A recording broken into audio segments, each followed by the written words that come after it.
Hello friends, welcome back to Anitha Jagan's kitchen. இன்றைக்கி நம்ம என்ன ரெசிபி பார்க்க போகிறோம் அப்படின்னாக்கா ஒரு இட்டாலியன் பிரெட் தாங்க.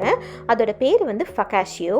இது வந்து பார்த்திங்கன்னா வெளியில் நல்லா கோல்டன் அண்ட் கிறிஸ்பியாக இருக்குங்க, உள்ளே வந்து நல்லா சாஃப்டாக இருக்கும்.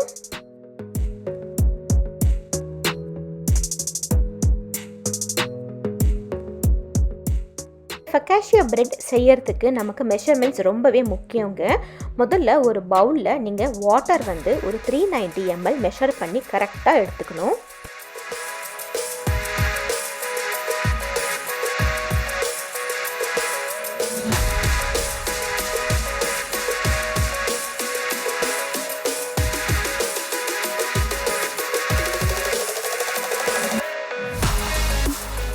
அடுத்த இன்க்ரீடியன்ட் என்ன நான் சேர்க்குறேன் அப்படின்னாக்கா இன்ஸ்டன்ட் ட்ரைட் ஈஸ்ட் வந்து 4 கிராம் நான் வந்து சேர்த்துக்கிறேங்க. உங்களுடைய ஈஸ்ட் வந்து ஆக்டிவாக இருக்கணும். அதுக்கு நீங்கள் வந்து அந்த ஹனி இல்லைனாக்கா சுகர் வந்து சேர்த்து நீங்கள் முதல்ல அதை பப்ளி மிக்சராக வர மாதிரி பார்த்துக்கோங்க. ஈஸ்ட் சரியில்லைனாக்கா இந்த ஹோல் ஃபொகாஷியோ பிரெட்டே நல்லா வராது. ஸோ ஹனி வந்து ஒரு 6 ml போல் நான் வந்து சேர்த்துக்கிறேங்க. நீங்கள் ஹனி இல்லை அப்படின்னாக்கா நீங்கள் வந்து ப்ரௌன் சுகர் இல்லைனா ஒயிட் சுகர் ஒரு டேபிள் ஸ்பூன் போல் நீங்கள் சேர்த்துக்கலாம். அடுத்தது வந்து ஆலிவ் ஆயில் ஒரு 16 ml போல் நான் வந்து சேர்த்துக்கிறேங்க. இப்போது டேஸ்ட்டுக்கு வந்து சால்ட் சேர்த்துக்கிறேன். அது வந்து ஒரு 8 கிராம் போல் நான் வந்து சேர்த்துக்கிறேன். இன்னொரு தனி பவுலில் பிரெட் ஃப்ளார்னு கிடைக்குதுங்க. அது வந்து தனியாக நீங்கள் மெஷர் பண்ணி ஒரு 500 கிராம் எடுத்து வச்சுக்கோங்க. முதல்ல இந்த நம்ம வெட் இன்க்ரீடியன்ட்ஸ் எல்லாத்தையும் நம்ம மெஷர் பண்ணோம் இல்லையா, அதை எல்லாத்தையும் நல்லா ஒரு விஸ்கு வச்சு நல்லா மிக்ஸ் பண்ணிக்கோங்க. அதுக்கப்புறமா நம்ம மெஷர் பண்ணி வச்சுருக்க அந்த பிரெட் ஃப்ளாரை எல்லாத்தையும் ஒன்றா சேர்த்து அப்படியே நீங்கள் கொஞ்சம் மிக்ஸ் பண்ணி வச்சுக்கோங்க. நம்ம பிரெட் ஃப்ளார் சேர்க்கறதுக்கு முன்னாடி அது கொஞ்சம் நல்லா சீவ் பண்ணிக்கோங்க, அதாவது சிஃப்ட் பண்ணிக்கோங்க. ஏன்னாக்கா லம்ஸ் ஃபார்ம் ஆகாமல் இருக்கும். நீங்கள் வந்து கையெல்லாம் யூஸ் பண்ணணும் அப்படின்னு அவசியம் இல்லைங்க. இந்த ஸ்பேச்சுலா வச்சியே நீங்கள் முதல்ல இந்த மிக்சர் எல்லாத்தையும் நல்லா மிக்ஸ் பண்ணிவிட்டு ஒரு வார்மான பிளேஸில் ஒரு 1 மணி நேரம் அப்படியே மூடி வச்சுடுங்க.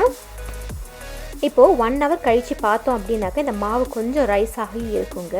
இப்போ நம்மளுடைய கையை வந்து கொஞ்சோண்டு வெட் பண்ணிக்கோங்க. ஏதோ தண்ணியால் வெட் பண்ணிக்கோங்க, அப்படி இல்லைனாக்கா ஆலிவ் ஆயில் தொட்டுக்கிட்டு அந்த மாவை நல்லா கொஞ்சம் 4 பக்கமும் ஸ்ட்ரெச் பண்ணி ஃபோல்டு பண்ணணுங்க. இப்போ நான் பண்ணுறேன் பார்த்தீங்களா, ஸோ அதை வந்து நல்லா இழுத்து அப்படி ஃபோல்டு பண்ணணும். ஸோ ஸ்ட்ரெச் பண்ணி ஃபோல்டு பண்ணணும். அப்படி பண்ணுறச்ச நமக்கு என்ன ஆகும் அப்படின்னாக்கா அந்த மாவில் நல்ல ஏர் வந்து இன்கார்பரேட் ஆகி பேக் ஆகி வரும்போது அந்த ஃபொகாஷியோ பிரெட் வந்து உள்ளே நல்லா ஏரியாக பப்ளியாக சாஃப்டாக இருக்கும். வெளியில் நல்லா கிறிஸ்பி அண்ட் கோல்டன் டெக்ஸ்சரில் கிடைக்கும் நமக்கு. இந்த ஃபொகாஷியோ பிரெட்டுக்கு ஒரு யூனிக் ஃப்ளேவர் அண்ட் டேஸ்ட் கொடுக்கறதே இந்த ஆலிவ் ஆயில் தாங்க. ஸோ இது வந்து தாராளமாக நீங்கள் கொஞ்சம் ஊற்றிட்டு இன்னும் கொஞ்சம் நல்லா ஸ்ட்ரெச் அண்ட் ஃபோல்ட் நீங்கள் வந்து பண்ணுங்கள். பண்ணுறச்ச நல்லா பார்த்தீங்களா அந்த மிக்சர் பார்த்தீங்கன்னா நல்லா ஒரு பப்ளி அப்படியே ஜெல்லி மாதிரி அப்படியே ஓடும், அந்த மாதிரி வரணும். வச்சுட்டு ஒரு 1/2 hour நீங்கள் ஓரமாக வச்சுருங்க. அதுக்கப்புறம் பார்த்தீங்கன்னாக்கா இந்த மாதிரி பபிள்ஸ் வரணும். ஸோ பபிள்ஸ் வருது அப்படின்னாக்கா கரெக்டாக நம்ம ப்ரொசீஜர் ஃபாலோ பண்ணிகிட்ருக்கோன்னு அர்த்தம். அப்போ தான் இந்த பிரெட்டு வந்து பேக்காகி வரும்போது நல்ல பப்ளியாக ஏரியாக கிடைக்கும்.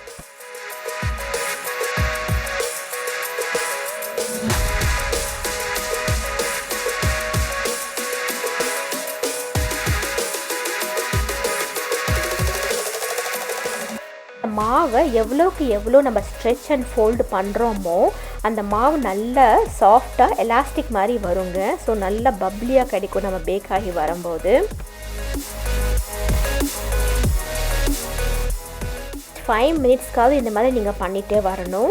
அதுக்கப்புறமா இன்னும் கொஞ்சம் ஆலிவ் ஆயில் சேர்த்து மேலே ட்ரை ஆகாமல் இருக்கிறதுக்காக நம்ம ஆலிவ் ஆயில் சேர்த்துக்கலாம்.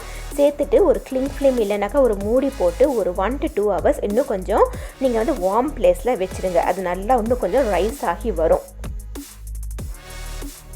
இப்போது நீங்கள் எந்த பேக்கிங் டிஷ்ஷை நீங்கள் பேக் பண்ண போகிறீங்களோ அதில் ஆலிவ் ஆயில் நீங்கள் வந்து போட்டு நல்லா கொஞ்சம் க்ரீஸ் பண்ணி வச்சுக்கோங்க.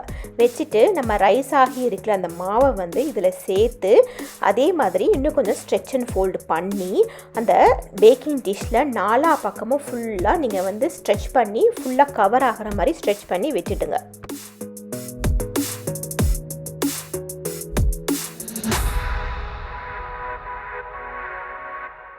நம்ம இந்த மாவு பார்த்தீங்க அப்படின்னாக்கா இந்த ஸ்ட்ரெச் பண்ணி ஃபோல்ட் பண்ணுறதுனால இவ்வளோ சாஃப்டாக இருக்குது பாருங்கள், நல்லா ஜெல்லி மாதிரி இருக்குங்க.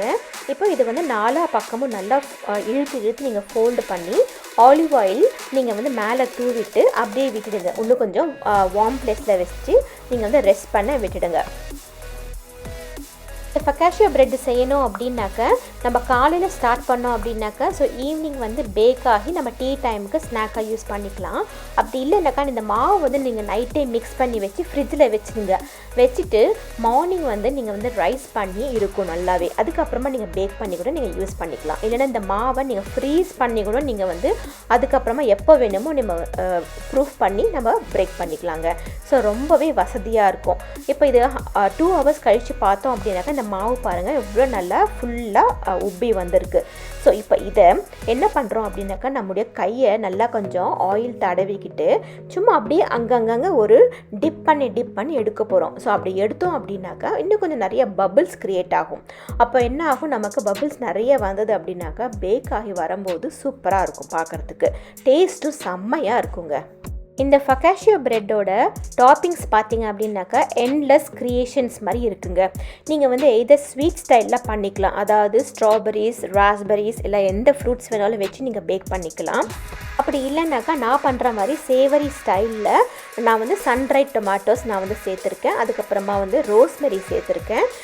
ஃப்ரெஷ் ரோஸ்மெரிஸ் நான் வந்து இங்கே சேர்த்துருக்கேன். உங்களுக்கு வேணும்னா நீங்கள் வந்து ட்ரைட் ஹர்ப்ஸ் கூட நீங்கள் யூஸ் பண்ணிக்கலாம். அதுக்கப்புறம் பம்ப்கின் சீட்ஸ், அப்படி இல்லைனாக்கா மிக்ஸ்டு சீட்ஸ் கிடைக்குது, அது கூட நீங்கள் யூஸ் பண்ணிக்கலாம். ஆலிவ்ஸ், அலபினோ பெப்பர்ஸ், அதுக்கப்புறமா கேப்சிகம் உங்களுக்கு என்ன வேணுமோ யூஸ் பண்ணிக்கலாம். ஏன் பீஸா டாப்பிங்ஸோடு நீங்கள் எல்லாமே ஆட் பண்ணிக்கலாங்க. ஸோ உங்களுக்கு என்னென்ன டாப்பிங்ஸ் வேணுமோ நீங்கள் எல்லாமே சேர்த்துக்கலாம். மெயினாக என்ன பார்க்கணும் அப்படின்னாக்கா இந்த மாதிரி பப்ளியாக இருக்கணும் அந்த மாவு பார்க்குறதுக்கு. அப்போ தான் அந்த ஃபொகாஷியா பிரெட் சூப்பராக இருக்குங்க. உங்களுக்கு வேணும்னா மேலே வந்து அந்த சீ சால்ட் இருக்குது இல்லையா, அதை வந்து தூவிக்கலாம். அப்புறமா சில்லி ஃப்ளேக்ஸ் கூட நீங்கள் தூவிக்கலாம். அதெல்லாம் டேஸ்ட் வேறு லெவலில் கிடைக்குங்க. இப்போது நம்ம ப்ரீ ஹீட்டட் அவனில் ஒரு 20 minutes 218 degree சென்டிகிரேடில் நம்ம பேக் பண்ணி எடுக்க போகிறோம். அதுக்கப்புறமா நீங்கள் பார்த்தீங்கன்னா இப்போ பாருங்கள் இவ்வளோ கோல்ட் அண்ட் கிறிஸ்பியாக இருக்குது பார்த்தீங்களா மேலே பார்க்குறதுக்கே. இது வந்து அப்படியே கொஞ்சம் நேரம் விட்டுடுங்க. ஃபொகாஷியா பிரெட் பார்க்குறதுக்கு எவ்வளோ சூப்பராக இருக்குது பார்த்தீங்களா, அதோட டேஸ்ட்டும் வேறு லெவலில் இருக்குங்க. ஸோ இப்போ நம்ம வந்து ஒரு 10 minutes ஆற விட்டுட்டு நம்ம அந்த பேக்கிங் டிஷ்லேருந்து அந்த ப்ரெட்டை நம்ம எடுக்க போகிறோம். இன்கேஸ் உங்களுக்கு வரலை அப்படின்னாக்கா அந்த நைஃப் வச்சு சைட்ஸில் கொஞ்சம் லிஃப்ட் பண்ணி விடுங்க, ஈஸியாக வந்துடும். இந்த ஃபொகாஷியா பிரெட் பார்த்தீங்க அப்படின்னாக்கா ஈவினிங் டீ டைமுக்கு டீ தொட்டு சாப்பிட்லாம். அப்படி இல்லைனாக்கா சூப் தொட்டு சாப்பிட்லாம், இல்லை சாண்ட்விச் மாதிரி சாப்பிட்லாம், இல்லை சும்மாவே சாப்பிட்லாங்க. செம்மையாக இருக்கும் டேஸ்ட்டு. இப்போ பாருங்கள் எவ்வளோ நல்லா சாஃப்ட் அண்ட் ஏரியாக இருக்குது பார்த்தீங்களா, உள்ளே நல்லா பப்ளியாக இருக்குது பாருங்கள். அதே மாதிரி வெளியில் நல்லா கிறிஸ்பியாக கிடைக்கும். ஸோ இந்த மாதிரி நீங்கள் பைட் சைஸ் போர்ஷன்ஸ் பண்ணி நீங்கள் கட் பண்ணிவிட்டு பாக்ஸில் வச்சுக்கிட்டிங்க அப்படின்னாக்கா ஒரு 3 days கூட நல்லா வெளியில் நல்லாவே இருக்கும். அதே மாதிரி ஃப்ரிட்ஜில் ஒரு 4 weeks வரைக்கும் நல்லாவே தாக்கு பிடிக்கும். ஹோப்ஃபுல்லி இந்த ஃபொகாஷியா பிரெட் ரெசிபி உங்களுக்கு பிடிச்சிருக்குன்னு நினைக்கிறேன். பிடிச்சிருந்தால் லைக் பண்ணுங்கள். அதே மாதிரி என்னோடய சேனலை சப்ஸ்கிரைப் பண்ணுங்கள். சப்ஸ்கிரைப் பண்ணிவிட்டு பக்கத்தில் இருக்க பெல் பட்டனையும் ப்ரெஸ் பண்ணுங்கள். அப்போ தான் நான் போடுற வீடியோ உங்களுக்கு நோட்டிஃபிகேஷனாக வரும். See you next video.